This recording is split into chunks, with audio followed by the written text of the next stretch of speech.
Hello everyone, welcome back to my channel Smart English Learning Center. You learn English easy with me. I hope you are all well and practice English every single day.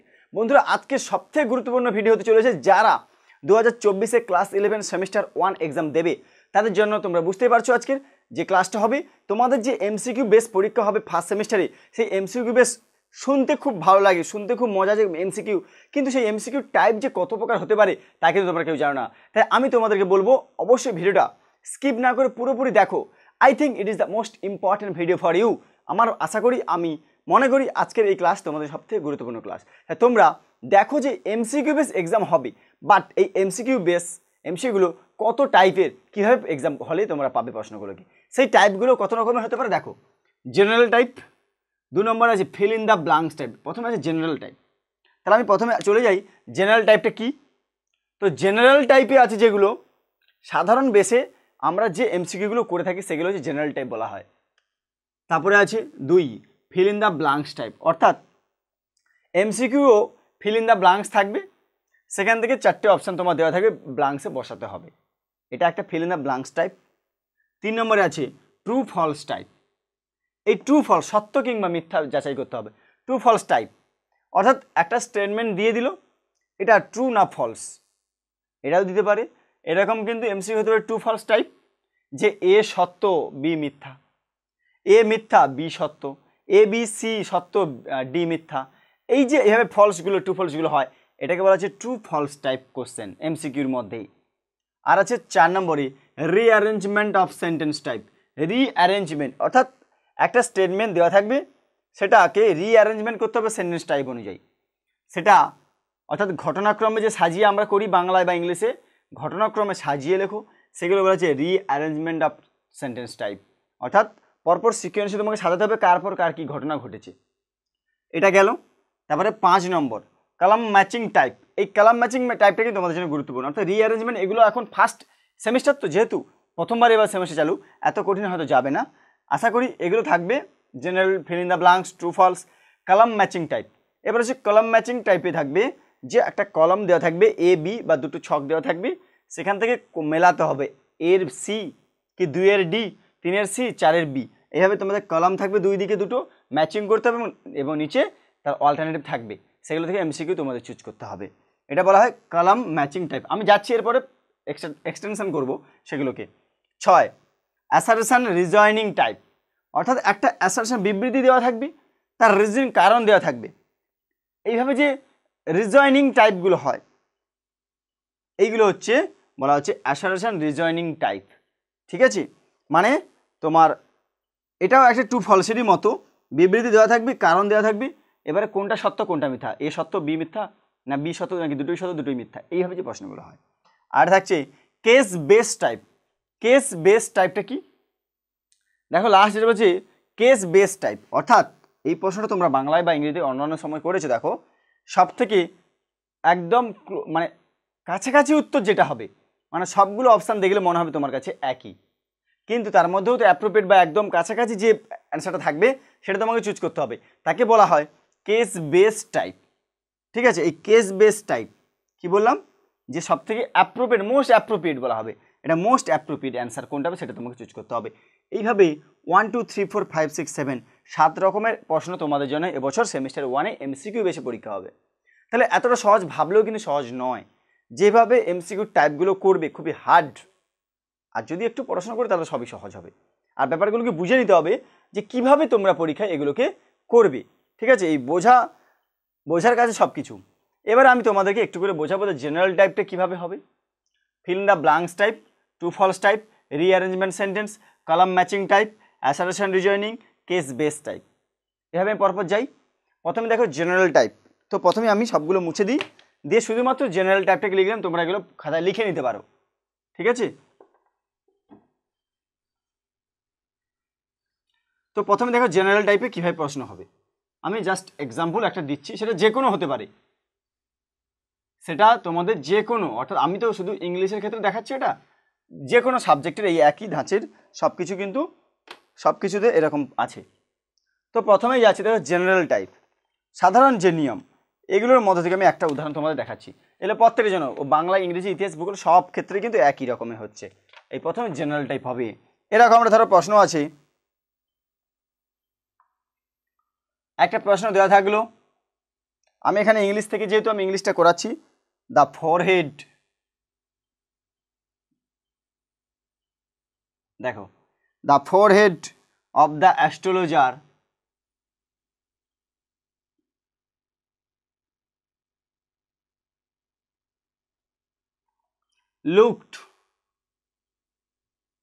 Looked, এইভাবে থাকলো।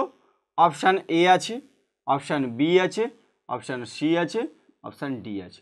তাহলে এবারে কোনটা সঠিক উত্তর হবে?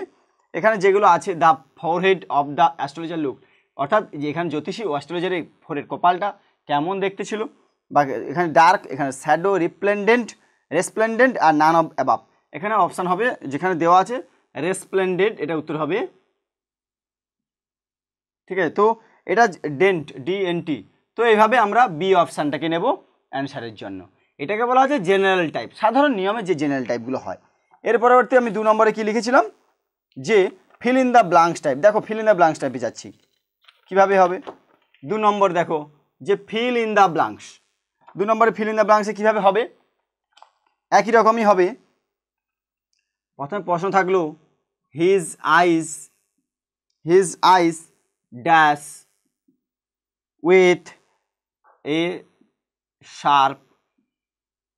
with a sharp abnormal gleam। তো এইভাবে প্রশ্নটা থাকছে। এবারে এখান থেকে তোমাকে আবার 4টে অপশান দেবে, 1 অর্থাৎ এ বি সি ডি, 4টে অপশান হবে। এই শূন্যস্থানে তোমাকে বসাতে হবে কোনটা। এবার 4টের মধ্যে আমরা যেটা উত্তর হবে সেটা, এখানে যেটা উত্তর হবে সেটা কি, স্পার্কেল, অর্থাৎ অপশান বি। আর এখানে যেটা আছে মোটামুটি আমি দিলাম না, প্রত্যেকে তো ইংলিশের ক্ষেত্রে, যাই হোক অপশান বি, তাহলে এখানে আমরা লিখব স্পার্কেল। বা অপশান তোমাদের চুজ করতে বলবে, সেই অপশানে তোমাদেরকে টিক মারতে হবে। অথবা তোমাদের যদি বুলেটিং যদি এরকম বুলেটিং পড়ে, তাহলে তোমাকে কিন্তু সেই বুলেটিং করতে হবে, ঠিক আছে? অর্থাৎ বুলেটিং তোমরা সবাই জানো প্রত্যেকে, এভাবে পুরো ঘরটাকে কি বুলেট করতে হবে, অর্থাৎ পুরোটাকে কালো করে ঢেকে দিতে হবে, যেটা অপশান হবে সেইটা। এইভাবে তোমাদের বুলেটিংও দেওয়ার কথা আছে। তো এখন এটা বলা যাচ্ছে না কি হবে, যদিও পরে কোনো সমস্যা না, আমরা বুলেটিং করবো, যেটা অপশন হবে সেটা। এরপরে 3 নম্বর নিয়ে আমি কী বলেছিলাম, কোন বেস না ট্রু ফলস টাইপ হবে। এবারে যাচ্ছি কি ট্রু ফলস টাইপ। দেখো ভালো করে, ট্রু ফলস টাইপটা কি? 3 নম্বরে আছে ট্রু ফলস টাইপ। আমি এই জন্য আগে লিখে নিতে বলেছিলাম যে টাইপগুলো কত ধরনের।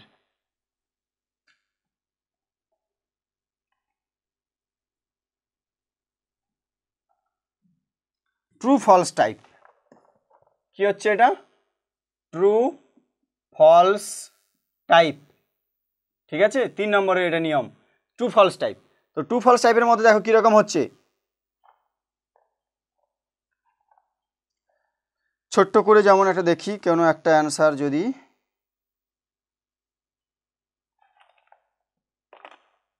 ছোট্ট করে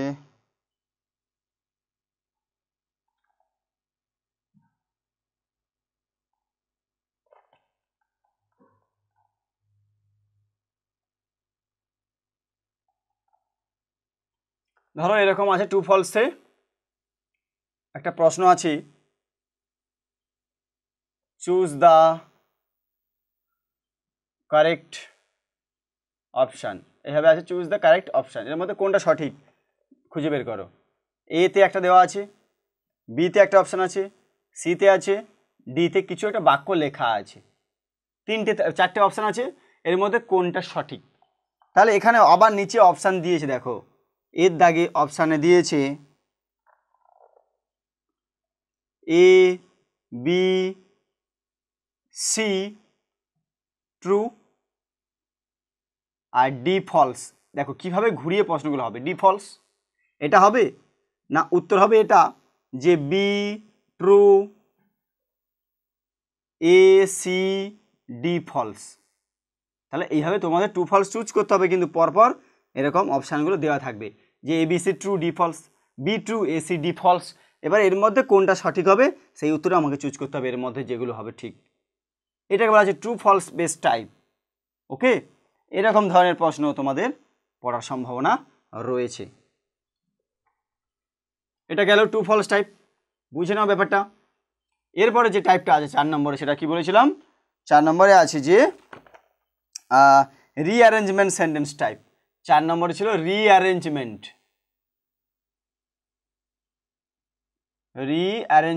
টাইপ। এটা কীরকম হবে দেখো, রিঅ্যারেঞ্জমেন্ট টাইপে বলতে কীরকম হচ্ছে, choose the correct option on the basis of the sequence. এর মধ্যে সঠিক কোনটি রিঅ্যারেঞ্জ করো, অর্থাৎ এই যে বলেছিলাম রিঅ্যারেঞ্জ, পরপর ঘটনাক্রমে সাজাতে হবে তোমার কোনটা ঠিক।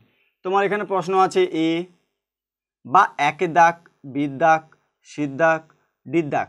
এখানে একটা ঘটনা দেওয়া আছে, এখানে একটা ঘটনা, এখানে একটা ঘটনা, এখানে একটা ঘটনা দেওয়া আছে। এরপর থাকছে অপশান একে যে কোনটার পর কোনটা ঠিক, প্রথমে এ ঠিক, তারপরে বি ঠিক, তারপরে সি, তারপর ডি। সাজালে কি এরকম হবে না? অপশান 2 এ, তারপরে থাকবে সি, তারপরে বি, তারপরে ডি। তারপরে অপশান 3 এরকম আছে যে ডি সি বি এ। 4 নম্বরে থাকবে এ বি সি ডি। নাকি ঘটনা সাজানোই আছে, তাহলে এর মধ্যে কোনটা হবে? রিঅ্যারেঞ্জ করলে বাক্যগুলো কেমন হবে? এর পরে বি না বির পরে সি না ডির পরে? এইভাবে 4টে অপশানে তোমাকে চুজ করতে হবে এইগুলো। এটা বলা হচ্ছে রিঅ্যারেঞ্জমেন্ট টাইপ। বুঝতে পারলাম? এটাকে বলা হচ্ছে রিঅ্যারেঞ্জমেন্ট টাইপ। ঠিক আছে, ভিডিওটা অনেক লেন্দি হয়ে যাবে, তাই আমি তাড়াতাড়ি করে যাতে বোঝানোর চেষ্টা করছি। দেখো, এটা বলা রিঅ্যারেঞ্জমেন্ট টাইপ। এরপরে 5 নম্বর টাইপে কি বলেছিলাম না, 5 নম্বর টাইপে ছিল কি কলাম ম্যাচিং টাইপ, যেটা তোমাদের পড়তে পারার সম্ভাবনা বেশি। দেখো COLUMN, কলাম ম্যাচিং। অনেকেই বলবে এটা আবার কীরকম কলাম ম্যাচিং টাইপ? খুবই সহজ। দেখো, আমি একটা দিলে তবে তোমরা বুঝতে পারবে। ধরো দুটো কলাম দিয়ে দিল, একটা আছে এ, একটা আছে বি। তো এইভাবে একটা দিয়ে দিল। এবারে এখানে আছে এর দাগ, বির দাগ, সির দাগ, ডির দাগ। ঠিক আছে, এখানে আছে 1 2 3 4। ওকে, এখানে ধরো লেখা আছে হেসিং, যাই হোক ওল্ড, এখানে আছে ন্যাকেড, তারপরে যে অ্যাস্ট্রোলজার। এটা প্রত্যেকটা সাবজেক্টের জন্য, কিন্তু আমি শুধু ইংলিশ বলে ইংলিশটা লিখছি, কিন্তু একই রকম টাইপ প্রত্যেকটা বিষয়। তারপরে এখানে হচ্ছে ধরো LIGST লাইট, এখানে আছে ফ্লার্স, সাইকেল, তারপরে হচ্ছে গ্যাস বা কি আছে গ্যালাইটস। তো যাই থাকুক না কেন, এটা আমার ফ্যাক্ট নয়। এবারে বলা হচ্ছে কালার ম্যাচিং টাইপ। এবার দেখো এই হিসিংয়ের সঙ্গে কার মিল হবে, বোঝা গেল? এই হিসিংয়ের সঙ্গে এর সঙ্গে 4 মিল হবে, তাহলে এটার সঙ্গে কি এটা মিল, ধরো এটার সঙ্গে এটা মিল, এটার সঙ্গে এটা মিলছে, তাহলে এটার সঙ্গে এটা মিলবে, এরকম ধরো থাকছে। তাহলে তোমাকে সাজিয়ে নিতে দেখতে হবে কোনটার সঙ্গে কোনটা মিলে যাচ্ছে। এইবারে তোমাদের অপশান এখানে থাকবে এরকম।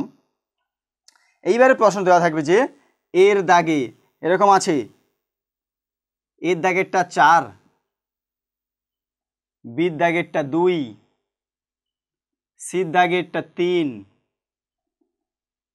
আর ডির দাগেরটা 1। তাহলে দেখো এই উত্তরটা হবে না? আবার বির দাগে পরের অপশান নেবো যে এর 4, যদি এটা সঠিক হয় তাহলে এটা সঠিক হবে, পরপর মিলে নিতে হবে যে কোনটা সঠিক হচ্ছে দেখে নিতে হবে। আবার বির দাগে যদি না মেলে বির দাগের অপশান দেখবো, ধরো লেখা আছে A4, B3, সিটা 2 আর ডিটা 1। এইভাবে কিন্তু তোমাদের 4টে অপশান দেওয়া থাকবে, কোনটা অ্যাপ্রোপ্রিয়েট সেটা তোমাকে চুজ করে নিতে হবে। এটা বলা হচ্ছে কলাম ম্যাচিং টাইপ। বুঝতে পারলাম? এটা কলাম ম্যাচিং টাইপ। এরপরে যেটা ছিল কি 6 নম্বরে, তাই তো 6 নম্বরে যেটা ছিল সেটা হলো অ্যাসারশন রিজয়নিং টাইপ, অর্থাৎ বিবৃতি এবং কারণ দেওয়া থাকবে। দেখো কিভাবে হয় অ্যাসারশন রিজয়নিং টাইপ। কি ছিল 6 নম্বরে? অ্যাসারশন আর রিজয়নিং টাইপ, এটা ছিল 6 নম্বরে। কীরকম? একটা প্রশ্ন দেওয়া আছে, অ্যাসারশন দিয়ে একটা বক্তব্য দেওয়া আছে, আর আছে রিজন, প্রত্যেকের জন্য কারণ, বক্তব্য এবং কারণ। এটা বাংলার ক্ষেত্রে হলো বক্তব্য আর কারণ। এখানে একটা বক্তব্য দেওয়া আছে, কোনো একটা লেখা দেওয়া আছে, রিজনিং তার কারণ দেওয়া আছে, দুটো দেওয়া আছে এরকম প্রশ্ন।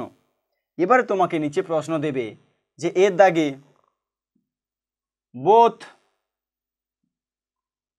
A and B আর কারেক্ট, A B দুটোই সঠিক, or আর ইজ ইনকারেক্ট। তাহলে এইভাবে দেখো যে দুটো থাকবে, both A and R are correct and R is the correct explanation of A. Both A and R are correct but R is not the correct explanation. A is correct but এরকম আবার option থাকছে যে A is correct, B is incorrect. এইভাবে আবার C থেকে option থাকবে B is correct, A is incorrect. দেখো বোঝার চেষ্টা করো কীভাবে হচ্ছে, ঠিক এইভাবে আরও একটা অপশন থাকবে। এটাকে বলা হচ্ছে অ্যাসারেশন রিজনিং, এটা টাইপটা হচ্ছে, বুঝতে পারলাম? এটাকে বলা হচ্ছে অ্যাসারেশন রিজনিং টাইপ। তো পরবর্তী যেটা আছে 7 নম্বর যে টাইপটা তোমাদেরকে বলা হয়েছে সেটা কি টাইপ ছিল? লাস্ট যেটা, সেটাকে বলা হচ্ছে কি বেস, কেস বেস টাইপ। তাহলে সেই কেস বেস টাইপটা আবার কেমন, এটাই লাস্ট, যে কেস বেসড টাইপ, অর্থাৎ কি বলেছিলাম যে মোস্ট অ্যাপ্রোপ্রিয়েট। দেখো অর্থাৎ সবথেকে কাছাকাছি কোন উত্তরটা হবে, সবগুলি মনে হবে তোমার ঠিক, কিন্তু সবথেকে বেস্ট অর্থাৎ কেস বেসড এটাকে বলা হচ্ছে। প্রশ্নটা হবে choose the most appropriate alternative. তো সবথেকে কাছাকাছি উত্তর কোনটা, মোস্ট অ্যাপ্রোপ্রিয়েট অল্টারনেটিভ। তো এটা তো যেভাবেই প্রশ্ন হয় সেভাবেই থাকবে। ধরো এরকম একটা প্রশ্ন আছে, ইফ দ্য অ্যাস্ট্রোলজার, অর্থাৎ এগুলো একটু মাইন্ড দিয়ে করতে হবে, মাইন্ডের মধ্যে থেকে বের করতে হবে। হ্যাড নট নাইফড, KNIFED, নাইফড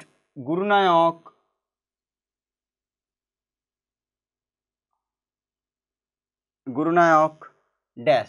বলছি যদি astrologer had not knifed Gurunayak, তাহলে কি হতো? এই যে যদি এটা দিয়ে থাকলো কি হতো, এটা না হলে কি হতো? মোস্ট অ্যাপ্রোপ্রিয়েট 4টে অপশান দেওয়া থাকবে, ABCD।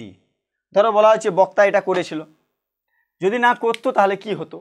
এভাবে 4টে অপশান আছে। এটা বলা হচ্ছে কেস বেসড, মানে সবথেকে কাছাকাছি উত্তরটা কি হবে, এইটার সপক্ষে সবথেকে কাছাকাছি উত্তর কোনটা হবে, এটাকে বলা হচ্ছে কেস বেসড টাইপ। বোঝা গেল? এইভাবে 6 থেকে 7টা রকম আমি তোমাদেরকে দেখালাম। এই 7 রকমের তোমাদের কিন্তু পরীক্ষা হতে পারে বা প্রশ্ন আসতে পারে। তো অতএব MCQ ভেবে নাও যে শুধুমাত্র জেনারেল টাইপ হয়, এটা কিন্তু নয়। তোমরা বুঝতেই পারছো আমি দেখালাম কতগুলো টাইপ হয়, এইভাবে প্রত্যেকটা টাইপের প্রশ্ন হতে পারে। তাই যদি ভালো লাগে অবশ্যই আমার চ্যানেলটাকে সাবস্ক্রাইব করো and don't forget to hit the bell icon. আমার ভিডিওগুলো সরাসরি তোমার কাছে পৌঁছতে পারবে যদি তুমি আইকনটা প্রেস করে রাখো। আর ভালো লাগলে লাইক কমেন্ট করো এবং বন্ধুদের সঙ্গে প্রচুর পরিমাণে শেয়ার করো। চলো পরবর্তী ক্লাসে আবার দেখা হচ্ছে পরবর্তী একটা ভিডিও নিয়ে।